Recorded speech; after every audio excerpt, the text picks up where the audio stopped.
just gets me on a high for the next several weeks. This is a real team effort. I think it's caring. It's contagious. It's community. And once you've been touched once by it, you never want to leave it. You can't help but help. You know, these people's lives are affected in 2 days. And I think it's character. This is the biggest paycheck you get. I think there's no bounds to where this can go. Building Walls of Hope is a television documentary series about some very special people who aim to transform lives by transforming homes. Some of them are very skilled laborers, you know, some of them are electricians and plumbers, and they donate their time and their tools and their products. And some of them have never turned a wrench. So I don't think that you can put a face to the type of person that helps. It's just a heart. I live and breathe Walls of Hope. Every time I get an opportunity to mention the name, or I see something that I could use for the next project or help somebody, a family, I'm immediately talking to the person that could give it to me. And I say, I've got a wonderful charity and you really should get involved. With the Walls of Hope, every single penny is charitable. Nobody gets paid. It's all for the betterment of whatever the family or the situation is. So it's a true charity. The people who are featured in the series do free interior design work and renovations for families who are struggling to make ends meet. I build custom homes for the very elite, and I get a lot of satisfaction from that, but nothing compared to what I get from this.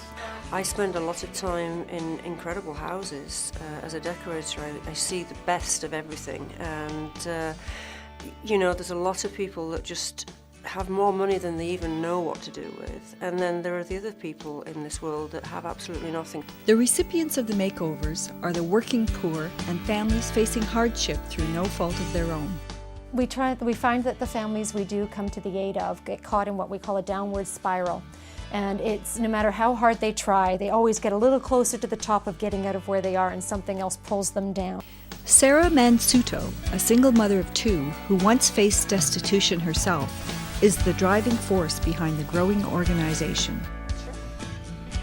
I'm a painter, house painter, and I do everything I specialize in decorative finishes and murals. That's really what I'm good at. If it has to do with paint, I'll do it. I was going through some things in my own life that was making it very hard for me with my own children. It just came in such an overwhelming rush inside of me that, I just thought most of it seems to be single mothers that we help. And at that moment, it was like no mother should be able to look within their children's eyes and not feel like they can provide the necessities. Her goals are big and her dream is even grander. I'd love to see us go across the country. I'd like to be able to go into other communities and set up the templates and give them what it takes to start looking within their own communities and having people, the great people like I have experienced here, and businesses wanting to do things and helping within what's in their backyard. I believe that things are put in our path for a reason. It was such a strong feeling that I just kind of thought, that's it. I'll get people together, I'll find people who feel the same way, and that's it, I'm going to help other families who were kind of like me at the moment. She's very enlightening. She kind of makes you dig down and really get what your gut wants you to feel. Sarah, single mother, she doesn't need this. Why is she doing it? Because she's got so much love that she wants to help people. The key contributors bring expert skills and optimism to Walls of Hope. Outside the organization, some of them are competitors, yet so far they've all gotten along. I'm a decorator, so it's the ideal marriage of wanting to help and also being able to be creative at the same time. Amazing how level it can be once you use the fancy stuff. The people I tell you who I am most impressed by are actually the tradespeople, because this is their regular work 5 days, 6 days a week. And to a large extent, they're just doing the same thing that they always do, only now they're not getting paid for it. They're under tremendous pressure. By and large, it's controlled chaos because no one person can be top dog. So you've got a lot of the electricians and the painters and the flooring people, all used to calling their own shots, all have to bend and accommodate each other. And there's stress in that, and yet no one loses their temper. Well, like with most projects, we think they're going to be running smoothly, and again, another little hiccup. And that's not the main one. All these cabinets, all the edges have to be sanded and painted, all ready for installation tomorrow, and we thought they were going to be coming delivered that way. So I guess we have to crack the whip and get to work, and hopefully it's not going to hurt too much. Let's talk more work. Yeah, let's talk more work. You get to work. What are you talking about? In the process of repairing and renovating living space, the Walls of Hope team believe they will restore hope in people's lives. So we really try to do an assessment of these families and what their actual needs are, and our goal is to bring them up to the top of the spiral and get them 1 foot forward, and from that point they can do the rest on their own. What I hope for through this project and what I'd like accomplished are some of the cosmetic renovations that need to be done in the home. Really, it needs somebody that has the skills that can help her, and I don't think that she has anybody that can lend a hand. And that's what the Walls of Hope is going to try and do this weekend. What you need, got it make here, the though. home safe. Nothing down here? Try and do a few things on the main floor and give her some basic necessities and some safe washer and dryer and dishwasher and things like that. And upstairs, trying to make the shower work so that they can live a normal life like the rest of us. There are a couple of, I guess you could say, safety hazards as well. So the laundry tub from here was actually over here, and here's the plug we're concerned about. It's just not fastened in the wall, and I mean that's live 220 volt power. To ask for the help was the hardest thing to do. Her husband, when he left, unfortunately took everything. He took all the tools, and he took all of the kids' DVDs, and anything that he could sell and make money on, he took with him. When I think, I don't know the full story, but I think that she was away for a weekend, and when she came home, the house was more or less empty.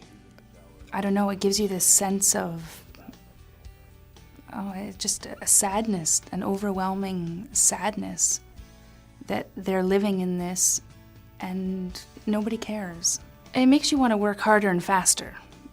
That it definitely does, because the faster you work, maybe you can get in another room. Maybe that bathroom that you're leaving, you can get it done.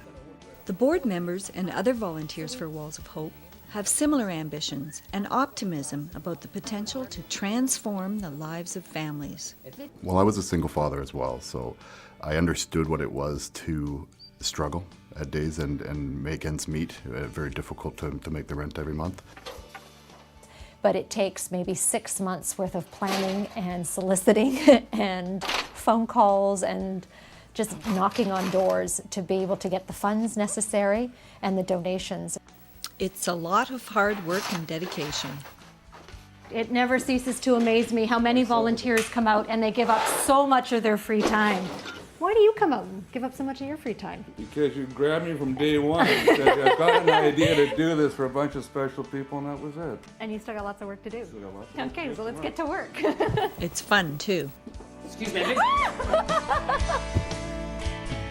That's a good place for you, actually. Look at you in there.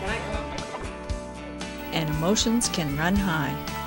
So I think everybody stands back at one point and just kind of takes it all in, takes a breath, and that's when you see some tears here and there that are obviously uncontrollable when you're doing something from your heart. I find at every project I'm crying. I'm trying to hold it back and be the big tough guy and the lion of a Leo, and I just can't do it.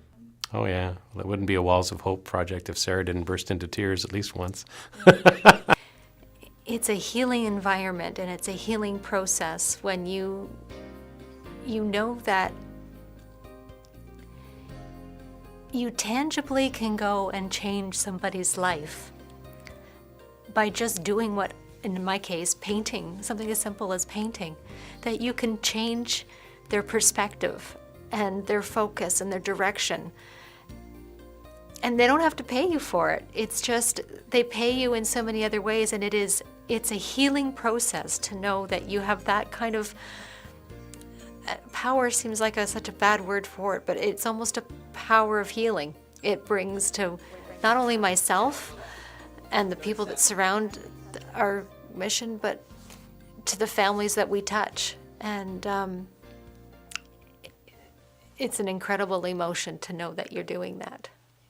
Walls of Hope is a young organization that faces many challenges. Well, we're growing rapidly and there's a lot to be done.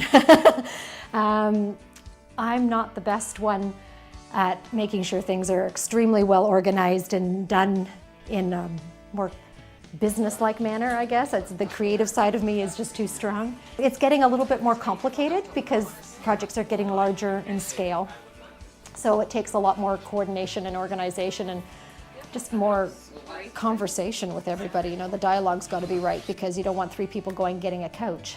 So, but it's exciting. It has the foundation blocks of a truly, truly great organization. And it's all only dependent upon the people that are in it and how much they're willing to give or put out to get it to where it has to be. That's probably one of the biggest pitfalls, is that people tend to try and bite off more than they can chew. So the danger is that Walls of Hope, based out of Oakville with 15 or 20 key volunteers, cannot service the entire region of the GTA. How many people can they help in the course of a year? Will they be able to get their official charitable status so the donations keep coming? I would like to see it formalized to some extent, because although you don't want to kill the grassroots nature of it, I think that it's a great template that could be copied fairly easily.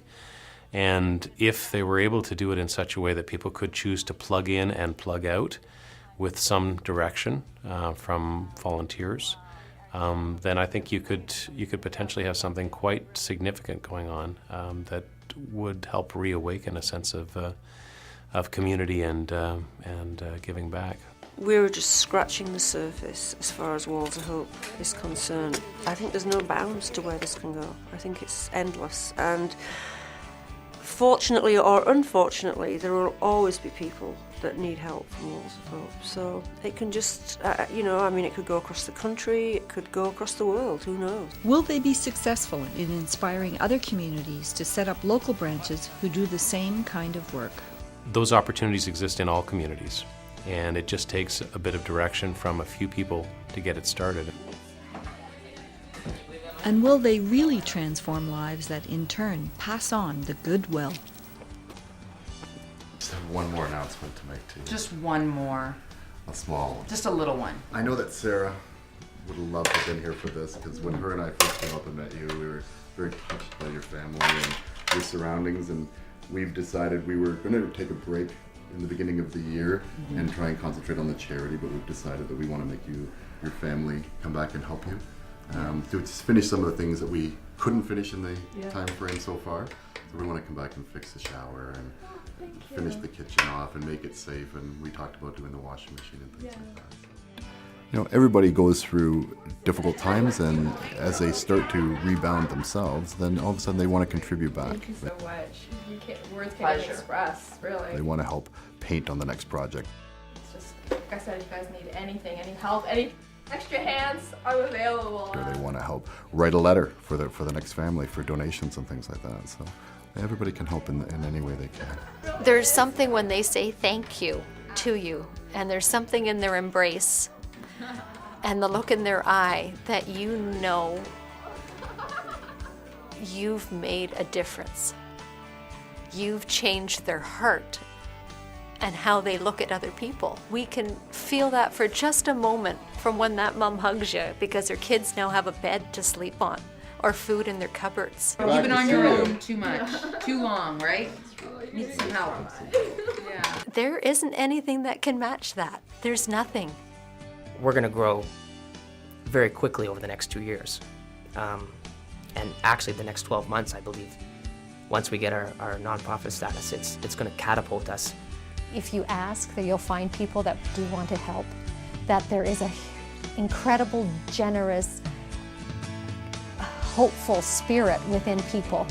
I've never been very good at asking people for things, and now I have no inhibitions whatsoever now about saying, look, you have to help. I know you have this, and I know that you can help, so you will help. The walls are the people. That's what it is. When we do what we do, those walls of hope are not drywall. Those walls of hope are people who literally build those walls around this home. And it's like giving that family, it's like they're standing there hand in hand, hugging this family and embracing them and saying, we care, we make a difference, we're here to help.